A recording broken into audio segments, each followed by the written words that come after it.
vizuri sana kwa sababu tunajua hakuna mechi rahisi. Hii ni mashindano ya club champion. Siku zote club champion hakuna mechi ambayo inakuwa rahisi. Kwa hiyo sisi tunauchukulia mchezo huo kwa umakini mkubwa sana. Kuhakikisha tunafanya vizuri. Haitakuwa rahisi, lakini tumejipanga pamoja na ugumu wa mechi hiyo tuhakikishe tunapata matokeo katika mchezo.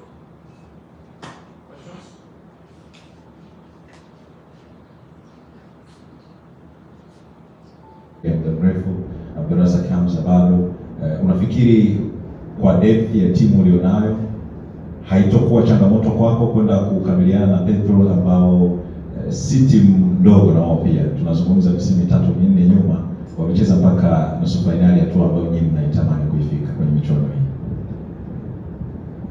Kweli tutamkosa Musa Kamara katika mchezo wa kesho, lakini tutaendelea kumkosa Hamza vile vile.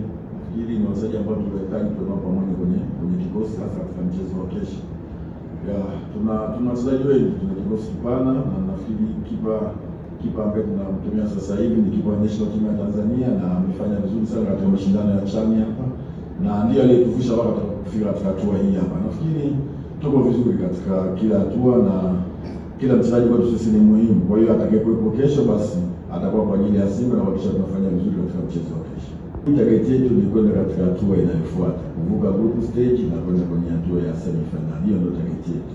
Na tumekuwa tukitumia vizuri sana uwanja wa nyumbani kama ambavyo umesema, na kwa kweli ni mwendelezo wetu sisi ambao tunataka tuendelee kutumia uwanja wa nyumbani. Kwa hiyo tunahakikisha kama tulivyokuwa tukiweza kutumia katika kipindi cha nyuma katika mechi zilizopita, basi tunahakikisha kesho kuweza kutumia vizuri kabisa uwanja wa nyumbani kuweza kupata pointi 3 muhimu katika mchezo wa kesho.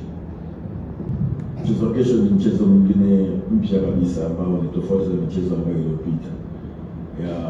Na hata approach yake ni tofauti kabisa na michezo ambayo umeniambia. Mechi ya kwanza kikubwa na tunaambia mashabiki wa Simba waje kwa wingi, tunahakikisha kwamba hatuwezi kuangusha kwenye mchezo wa kesho. Tutawapa furaha ile ambayo wana Simba anahitaji Simba ifanye kesho.